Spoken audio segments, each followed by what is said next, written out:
¿Qué tal, familia de Autocasión? Bueno, mirad, hoy es día de campo con el nuevo Sanyong Musso, renombrado Musso Sports, que en conjunto no es más que un Rexton modificado para convertirse en pick-up.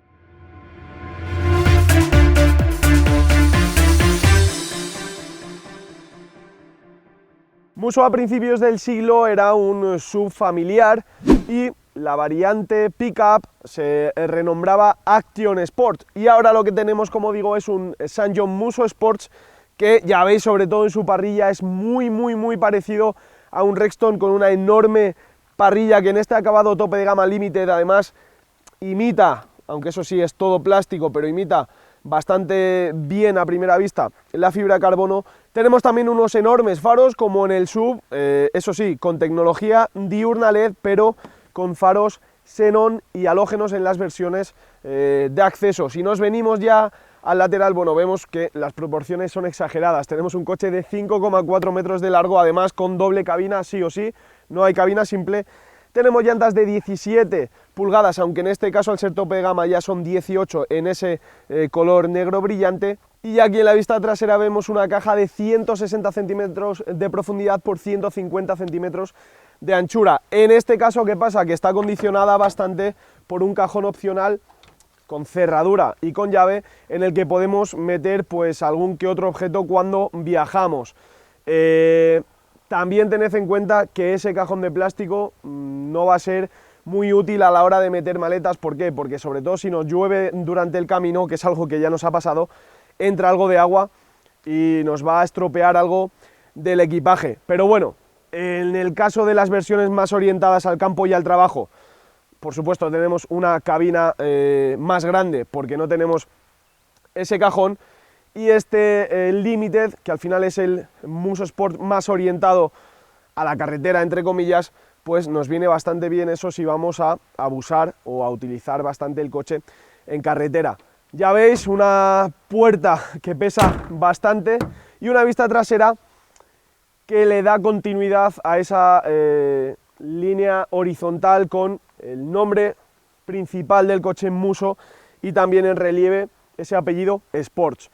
Por supuesto, todas las versiones son 4x4 y aunque el acabado o la versión de acceso Pro está disponible en versión manual, algo que yo sinceramente en un 4x4 prefiero, es verdad que las demás, tanto la Pro también opcionalmente puede utilizarse con cambio automático, y la intermedia Premium y esta Limited solo está disponible con cambio automático.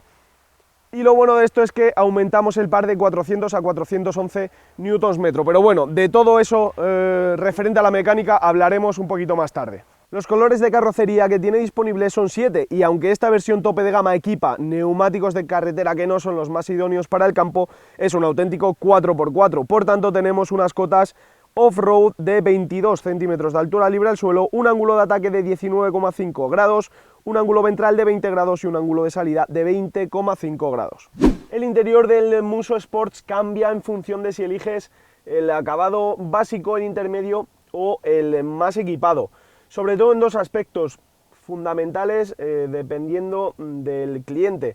Uno es la pantalla central de 8 pulgadas de serie en el acabado intermedio y también, por supuesto, en este Limited.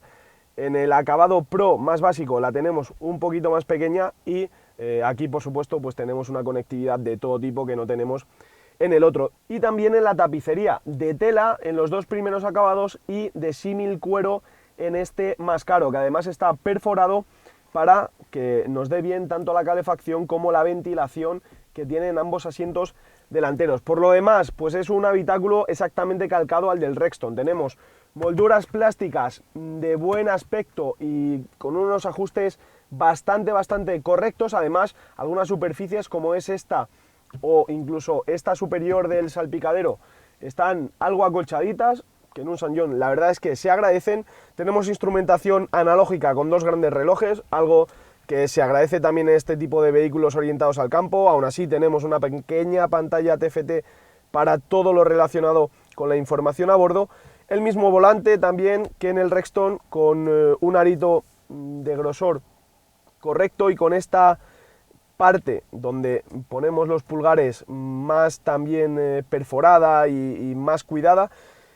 En términos generales, un habitáculo bastante bueno, tanto en ajustes, calidad, confort, y además es que tenemos una vista sensacional a nivel 360, algo que en un vehículo de estas proporciones, ya hemos dicho 5, casi 5 metros, 5,4 para ser exactos, pues agradece mucho porque es un coche enorme, pero para ser el coche que es, bastante fácil de maniobrar, además con asistentes como los sensores de aparcamiento o la cámara de visión trasera. Y en cuanto a espacio también es muy bueno. Estamos hablando, como digo, de un coche grande y esto se nota a nivel de espacio y habitabilidad, tanto en esta fila de asientos delanteros como en la fila de asientos traseros, en la que 3 adultos de talla media, incluso de talla media grande, van a viajar o van a disfrutar de una ruta off-road, o incluso van a viajar en empresas dedicadas al campo, pues con bastante confort. En cuanto a la botonería y a los mandos, tenemos bastante mandos físicos que a mí sinceramente me gustan, aunque veáis mucho mando aquí en la climatización, está todo muy bien ordenadito y bien indicado por medio de dibujos, así que eso nos gusta mucho. Pantalla, esa pantalla de 8 pulgadas que hemos hablado, es verdad que no tiene los gráficos más actuales del mundo, pero podemos reflejar sinceramente aquí todo del móvil, tanto por medio de Android Auto como por Apple CarPlay, eso sí, con cable, no tiene conexión inalámbrica. Y lo único reprochable a esa pantalla es la resolución. En cuanto nos dé algo de sol en la pantalla no vamos a ver absolutamente nada, no tenemos ni un poquito de capilla que dé sombra, no tenemos nada. Y sinceramente cuando da algo de sol o ponemos la mano o nos va a quitar mucho tiempo en caso de que, por ejemplo, tengamos navegación o cualquier otro ítem que nos asista a la conducción. Y los mandos pues preferidos a nivel personal, los que tenemos aquí. Esto es un selector de cambios para el modo para el cambio automático. Ya sabéis que la versión más equipada solo está disponible con cambio automático. Al final es un coche de campo y de trabajo, muchos lo elegirán con cambio manual en la versión más básica, pero aún así tenemos este botón en todas las versiones de Drive Mode, que nos permite cambiar entre modo Eco por defecto, el modo estándar de conducción, modo Power, que hace el acelerador pues que sea un poquito más directo, y un modo Winter que nos va a ayudar a que no perdamos tanta motricidad, por ejemplo, cuando circulamos sobre nieve. Y el favorito principal, que es esta ruletita, la ruleta que nos permite seleccionar el modo de tracción. No tenemos diferencial central, por tanto en carretera siempre vamos a tener que circular en modo 2H, en modo tracción trasera, pero en cuanto pisemos algo de tierra podemos cambiarlo al modo 4H, tracción total, o incluso 4L cuando las cosas se complican de verdad, esa reductora que nos va a sacar de la mayoría de apuros. Además, en comparación con sus principales rivales, es verdad que ahí a lo mejor nos gusta un poquito menos con respecto a Toyota Hilux o Ford Ranger, que es que estos dos tienen diferencial trasero bloqueable de forma manual, electrónico, pero en el momento que pulsamos nosotros el botón se bloquea el diferencial y transmite par a una sola rueda. Aquí el diferencial es autoblocable y por tanto dependemos de la electrónica. Es una electrónica que trabaja bastante bien, pero no deja de ser electrónica y a nosotros nos gusta más, evidentemente, lo manual. Pero vamos a conducir, os explico más cositas de este motor diésel y de cómo va, tanto en carretera como en campo, este nuevo Sanyong Muso Sports.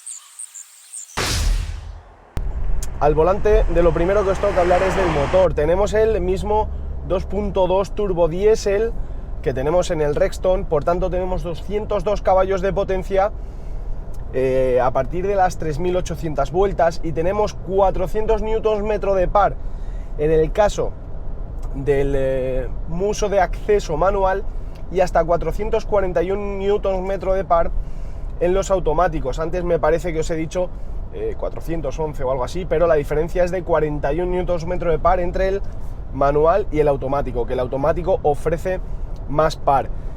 Aún así lo tenemos eso, entre las 1600 y las 2600 vueltas, o sea que es un buen régimen, sobre todo para cuando estamos en el campo. Por preferencias, yo soy más de los que prefieren el cambio manual. Es verdad que tenemos un poquito menos de fuerza, pero también es verdad que tenemos más control sobre la mecánica que con este cambio automático. Un cambio automático de 6 velocidades, convertidor de par, que es pues demasiado lento, y no, cuando las cosas se ponen complicadas no termina de, o no le vemos que termina de concordar con la electrónica para hacer eficaz al diferencial trasero autoblocante, que en este sentido sobre todo es donde más diferencia notamos con respecto a Hilux, que es yo con el que más le compararía, incluso también con la Isuzu.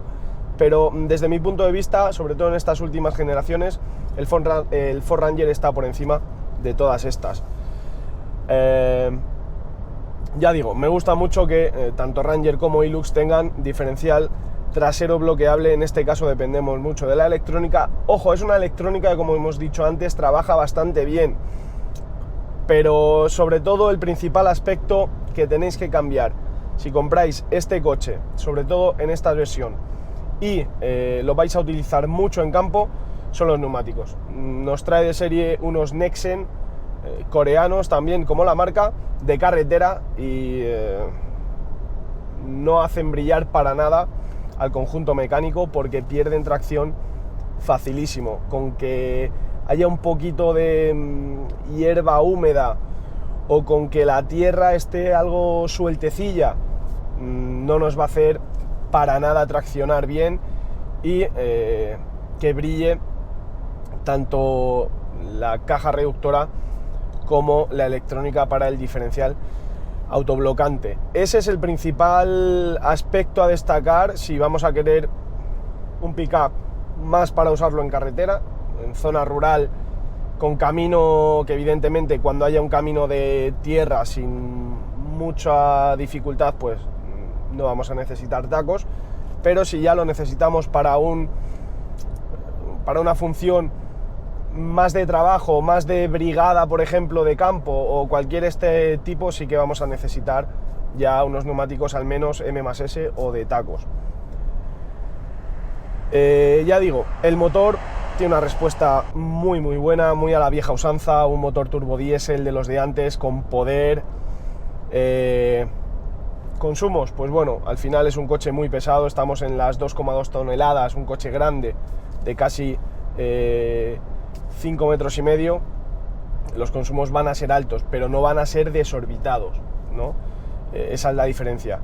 En carretera rondamos los 9 litros a los 100, y ya cuando hacemos un uso más rural o un uso ya más de camino no demasiado rápido, vamos a sobrepasar los 20 litros. Lo bueno es que tenemos, lo bueno entre comillas, porque según cómo está el precio del carburante, bueno, ya digo entre comillas, bueno a la hora de no ser muy recurrentes a la gasolinera. Tenemos un depósito de gasoil de 75 litros y un depósito de AdBlue de otros 25 litros. Lo malo es eso, que a la hora de llenarlo, pues actualmente casi nos vamos a gastar 140-150 euros.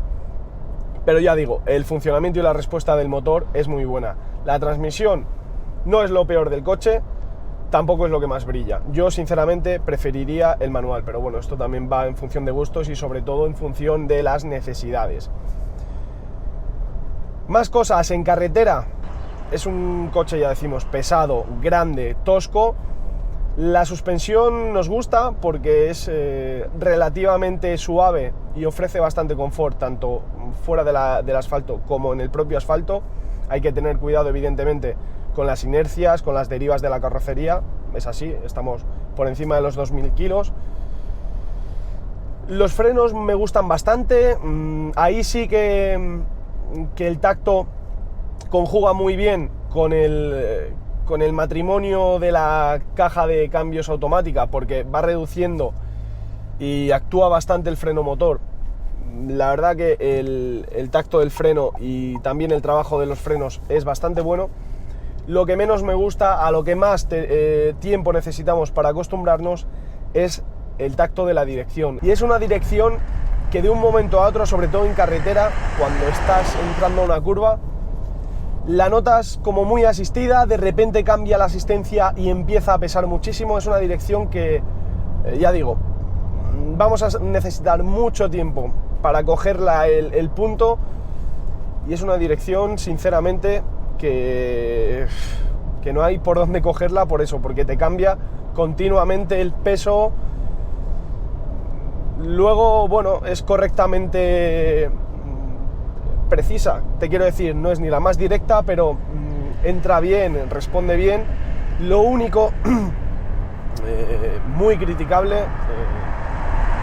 es este sentido, es el tacto, lo que notamos nosotros en las manos. Hay veces que estás notando feeling, de repente se te nubla, se te borra, no sabemos muy bien por qué. Bueno, sí, porque cambia, ya digo, toda esa carga de muy asistida a muy dura. En fin, hay que probarlo para entender lo que os digo, pero sin duda la dirección deja mucho que desear. Por lo demás, pues un conjunto bastante eficaz, como el Rexton. Al final es un Rexton hecho pickup, y donde más brilla con respecto a sus rivales, por supuesto, es en el precio, que es bastante más accesible que un Ranger y bastante más accesible que un Hilux, que en el sentido del Ranger, ya os digo, pues esa diferencia de precio se justifica con respecto ya a un Hilux. Pues al final Toyota últimamente se está dejando de refinar algunas cositas que para el precio que piden tendrían que estar más refinadas. Pero ya digo, un coche sobre todo de trabajo, para gente mayor o en zona rural, o incluso también para disfrutar del ocio sin tener que irnos a un Ranger V6 o a un Volkswagen. Y en ese sentido va a cumplir bastante bien las expectativas. Bueno, pues estamos tocando el final de esta prueba con el SsangYong Muso Sports, pero no me puedo ir, lógicamente, sin hablar de precios. ¿Cuánto cuesta este nuevo Muso? Pues está disponible la versión de acceso desde unos 33.000 euros. Nos vamos por encima de los 38.500 para ser concretos, en el caso de la versión tope de gama. Es verdad que a ese precio le podemos restar en torno a 5.000 euros de descuentos promocionales que la marca suele ofrecer cada mes. Por tanto, un precio bastante competitivo. Y hay que destacar de este vehículo, por encima de todo, el motor diésel que tiene con hasta 441 Nm de par, que funciona francamente bien. También sus capacidades off-road son muy buenos. Ni siquiera off-road, 4x4 de verdad. Y también hay que elogiar todo lo que brinda como vehículo de trabajo puro y duro. Ahora bien, en el otro lado de la balanza es verdad que está su comportamiento en carretera, que está lejos de ser el mejor. Sobre todo, el tacto de la dirección es muy artificial y cuesta bastante hacerse a sus reacciones. Y también, como tercera clave negativa, entre comillas, es que entra en un segmento competido, sobre todo liderado férreamente por los Toyota Hilux y Ford Ranger. Personalmente ahora ya mismo pongo este último por encima incluso del Nippon. Nada más, sé tú el que nos dejes en comentarios qué te parece este nuevo SsangYong Muso, si te lo comprarías antes que cualquiera de los otros pickups que hay ahora en el mercado. Déjanos un like si te ha gustado la videoprueba y sobre todo no te olvides de suscribirte a nuestro canal de YouTube aquí en Autocasión. Nos vemos en el siguiente, un saludo.